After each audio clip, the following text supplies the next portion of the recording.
నిన్న మొన్నటి వరకు E10, E20, నేడు E30. ఈ లెక్కలేంటి అనుకుంటున్నారా? ఇది పెట్రోల్లో వాడే ethanol percentage. Middle east war తెచ్చిన సంక్షోభంతో చమురు ధరల సరఫరాలో ఇబ్బందులు ఏర్పడ్డాయి. ఇలాంటి సమయంలో చమురు దిగుమతుల భారం తగ్గించేందుకు ప్రభుత్వం తీసుకొచ్చిన ఫార్ములానే 30% ఇథనాల్ బ్లెండ్ పెట్రోల్. పెట్రోల్లో 30% ఇథనాల్ను కలపడం ద్వారా విదేశీ మారక ద్రవ్యం ఆదా అయి ఆర్థిక వ్యవస్థ పుంజుకుంటుందని బలంగా విశ్వసిస్తోంది. అంతేకాదు పర్యావరణానికి, రైతులకు ఎంతో మేలు జరుగుతోందంటోంది. ఇంతకీ E30 వల్ల కలిగే ప్రయోజనాలపై నిపుణులు ఏమంటున్నారనే అంశాలపై మా ప్రతినిధి Kurmaraju ground report. Kurmaraju, ethanol blend పెట్రోల్తో ఉపయోగాలు ఏంటి అసలు?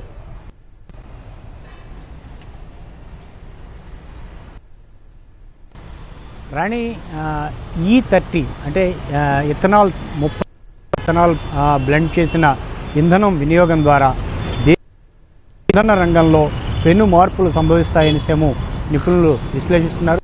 సంబంధించి E30 సంబంధించి భారతీయ ప్రమాణాల బ్యూరో ఈ నెల 15న నోటిఫికేషన్ జారీ చేసింది.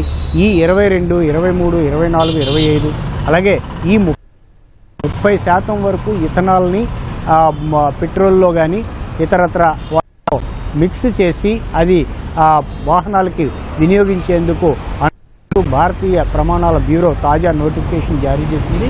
అయితే వాస్తవంగా ఇప్పుడు క్షేత్రస్థాయిలో ఇప్పుడు E20 వరకు కూడాను 20% ఇథనాల్ వాడేందుకు వీలుగా వాహనాలని డిజైన్ ఇయర్స్ 6లోని అంటే 2023 తర్వాత దాని ప్రకారం డిజైన్ చేయడం జరిగింది. దానికి అనుగుణంగానే ఈ పెట్రోల్ని చాలా బంకుల్లోని విక్రయించడం జరుగుతోంది.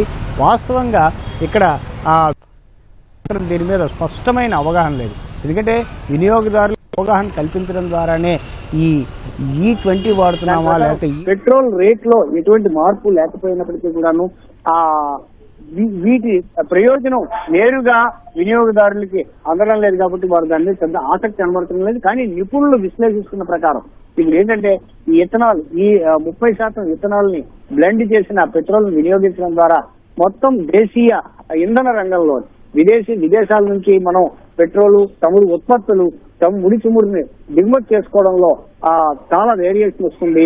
దాని ప్రకారం దానివల్ల ఇక్కడ మన రైతులకు అంటే ప్రధానంగా ఈ వరి, మొక్కజొన్న, గోధుమలు పాడైపోయినవి వీటి నుండి ఇథనాల్ ను ఉత్పత్తి చేసి బయోడీజిల్ ని ఉత్పత్తి చేసి ఆ ఇథనాల్ ని ఉత్పత్తి చేయడం ద్వారా ఇథనాల్ నేమో ఈ పెట్రోల్ లో మిక్స్ చేయడానికి భారతీయ ప్రమాణాలు సవరించడం ద్వారా పెంచడం ద్వారా E30 పెంచడం ద్వారా భారతీయ రైతులకి ప్రధానంగా వారికి అధిక ధర వచ్చి వారి వ్యవసాయ ఉత్పత్తులకి అధిక ధర వచ్చి అది వారికి ఆర్థికంగా ప్రయోజనంగా ఉంటుందనేసి ఒక పాజిటివ్ పాయింట్ గా మేము నిపుణులు చెప్తున్నారు. దీనికి అనుగుణంగా అంటే E30 పెట్రోల్ ని కానీ ఇంధనాన్ని వినియోగించాలంటే ఇంజన్లలో కొన్ని మార్పులు చేయాల్సి ఉంటుంది. ఆ మార్పులు ఇప్పుడు వచ్చే దాంట్లో ఇప్పటికే ఆయిల్ ఈ వాహనాలు తయారు చేసే కంపెనీలతోటేమో ప్రభుత్వం వాళ్ళు మాట్లాడడం జరిగింది. వాళ్ళు సూచనలు, సలహాలు తీసుకుని వాటిని క్షేత్రస్థాయిలో అంటే ఇంజన్ తయారీ అప్పుడే వీటన్నిటిని మార్పులు చేసి ఆ ఇంధనాన్ని కూడా వినియోగించేటట్టుగా దీన్ని రూపొందించడం జరుగుతుంది. ఎందుకంటే ఇప్పటికే చాలా విదేశాల్లోని అంటే బ్రెజిల్ వంటి దేశాల్లోనేమో ఈ ఇథనాల్ E40 వరకు వాళ్ళు వెళ్ళడం జరిగింది.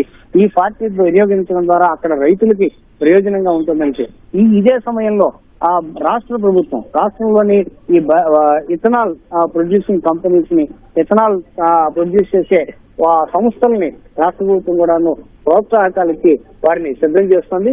మన రాష్ట్రంలోని మనం చూస్తే ఈ సర్వేపల్లిలోని విశ్వ సముద్ర బయో ఎనర్జీ నెల్లూరు జిల్లా సర్వేపల్లిలో ఉంది.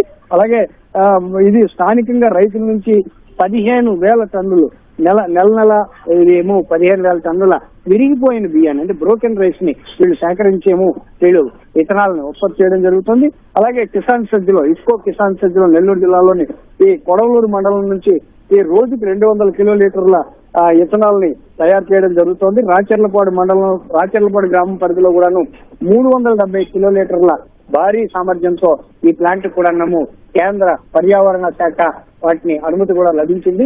మన రాష్ట్రానికి వస్తే ఇక్కడ మరో ప్రధానమైన అంశం అనకాపల్లి జిల్లా అచ్యుతాపురం సెజ్లోని పూడిమడక దగ్గర ఎన్టీపీసీ గ్రీన్ ఎనర్జీ హబ్ దేశంలోనే మొట్టమొదటి సస్టైనబుల్ ఏవియేషన్ ఫ్యూయల్ ప్లాంట్ పనులు కూడా అక్కడ జరుగుతున్నాయి. అలాగే true Alt bio energy Srikakulam Vizianagaram region లోని ఈ విమాన ఇంధన ప్లాంట్ పనులు కూడా చేస్తున్నాయి. అంటే ఇవి ఇథనాల్ కు సంబంధించి ఇథనాల్ బయో ఉత్పత్తుల్ని ఇథనాల్ Okay. ఉత్పత్తి చేసే కంపెనీలకు సంబంధించి ఇది పరిస్థితి.